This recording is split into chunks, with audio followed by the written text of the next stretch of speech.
Ang daang kasabutan, Genesis 27. Tigulang ni si Isaac ug dili na makakita. Gipatawag niya si Esau, ang magulang niyang anak ug giingnan. Anak, ug mitubag si Esau. Unsa man tay? Miingon si Isaac, tigulang na ako ug sa dili madugay mamatay na. Busa, kuhaa ang imong mga hinagiban, ang imong pana ug udyong, lakaw ug pangayam. Unya, lutui ako sa kinaham kong putahe, ug dad-a nganhi kay akong kanon, ug panalanginan ko ikaw sa dili pa ako mamatay. Nagpaminaw si Rebecca sa gisulti ni Isaac kang Esau. Busa sa nakalakaw na si Esau aron mangayam, giingnan ni Rebecca si Jacob. Nakadungog ako sa imong amahan nga miingon kang Esau. Pangayam ug lutui ako lami ang sudan, kay kanon ko kini ug unya panalanginan ko ikaw sa atubangan sa Ginoo sa dili pa ako mamatay. Busa anak, buhata dayon kining isugo ko kanimo. Lakaw ngadto sa turil ug pagpilig duha ka nating kanding nga tambok aron magluto ako sa kinaham nga sudan sa imong amahan. Unya idulot kini sa imong amahan aron panalanginan kaniya sa dili pa siya mamatay. Apan si Jacob miingon sa iyang inahan, balhibuon man si Esau ug ako dili. Tingalig hikapon ako sa akong amahan ug masayran niya nga gitunto ko siya. Busa, imbis panalanginan niya ako, tunglohon hinuon. Ug mitubag ang iyang inahan, kung tunglohon ka anak, ako'y modawat sa tunglo. Buhata lamang ang gisugo ko kanimo. Busa, nagkuha si Jacob og duha ka buok kanding ug gidalan niya kini kang Rebecca. O giluto ni Rebecca ang kinaham nga sudan ni Isaac. Unya, gikuha ni Rebecca ang labing maayong sapot ni Esau nga iyang gitipigan sa balay o gisulob niya kini kang Jacob.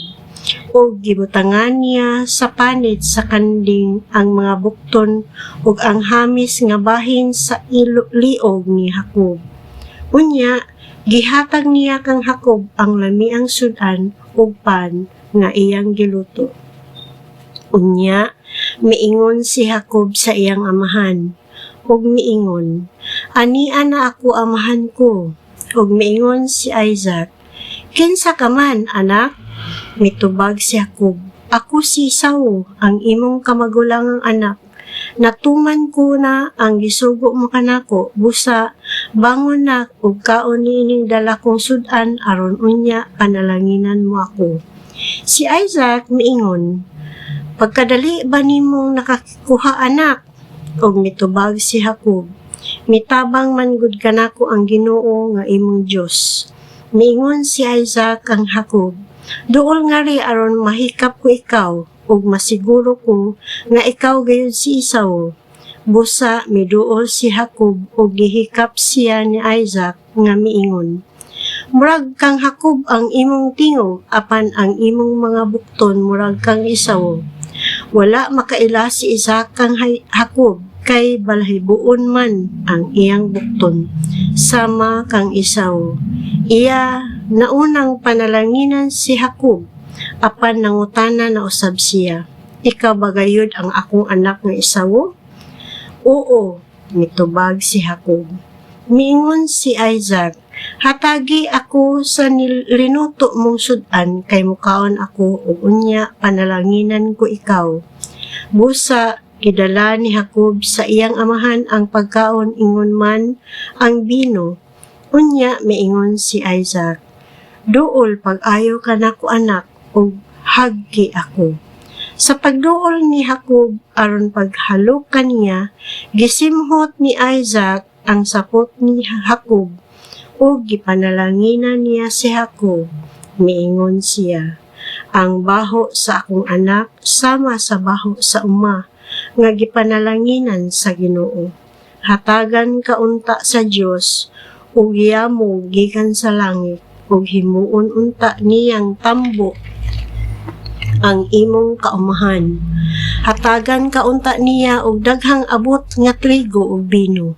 Mahimo untang sulugoon nimo ang mga kanasuran ug muyukbo unta kanimo ang mga katawhan. Mahimo ka untang agalon sa imong mga paryente ug muyukbo usab unta kanimo ang mga kaliwat sa imong inahan. Tunglohon unta ang magtunglo kanimo o panalanginan unta ang manalangin kanimo. Human ihatag ni Isaac ang iyang panalangin, milakaw si Jacob ug may usay pag-abot ni Esau gikan nga nangayam. Nagluto usab siya lamian nga sudan ug gidala niya kini ngadto sa iyang amahan. Miingon siya, "Tay, bangon og kan-a kining sudan nga giandam ko alang kanimo aron panalanginan mo ako." Nangutana si Isaac ang Esau, "Kinsa ka man?" Si Esau mitubag, "Ako si Esau, ang imong anak nga magulang." Nangurog ang tibuok lawas ni Isaac ug nangutana siya, "Kinsa man di ay kadtong nangayam ug midalit ka na kog sudan ganiha? Bag-o pa lang akong nakakaon sa pag-abot mo. Gikahatag ko na kaniya ang akong panalangin ug dili na gayud kini mabakwi." Pagkadungog ni Esau niini, mihilak siya kusog ug midangoy-ngoy nga nag-ingon, "Tay, panalangin ni usab intawon ako." Si Isaac mitubag, "Mianhi ang imong isuon o gilimbungan niya ako. Giilog niya ang imong panalangin." Miingon si Esau, "Ikaduha na kining higayon nga gitikasan niya ako. Angay gayud ay siyang nganlag Jacob. Giilog niya ang mga katungod ko sa pagkamagulang, ug karon iya na usab nga giilog kanako ang akong panalangin. Wala ka na bay di ay panalangin nga nahabilin alang kanako?" Si Isaac mitubag kang Esau, "Gihimo ko na siya nga imong agalon, o gihimo ko usab ang tanan niyang paryente nga iyang mga sulugoon. Gikahatag ko na kaniya ang trigo ug bino, busa. Unsa pa may mahimo ko kanimong anak?" Apan nagpakiluoy si Esau sa iyang amahan ug miingon, "Tay, maura ba kadtoy imong panalangin? Intawon panalangini usab ako." Unya mihilak siya kusog. Ug si Isaac miingon kaniya, "Dili gayon motambok ang imong yuta o makadawat og ulan gikan sa langit ang imong kaumahan. Mabuhi ka pinaagi sa imong espada ug maulipon ka sa imong isuon. Apan inigsukol nimo, makalingkawas ka sa iyang gahom." Gikasilagan ni Esau si Jacob kay ang iyang panalangin gikahatag man sa ilang amahan ngadto kang Jacob. Miingon siya sa iyang kaugalingon, "Hapit na mamatay ang akong amahan. Nikamatay niya patyon ko gayod si Jacob."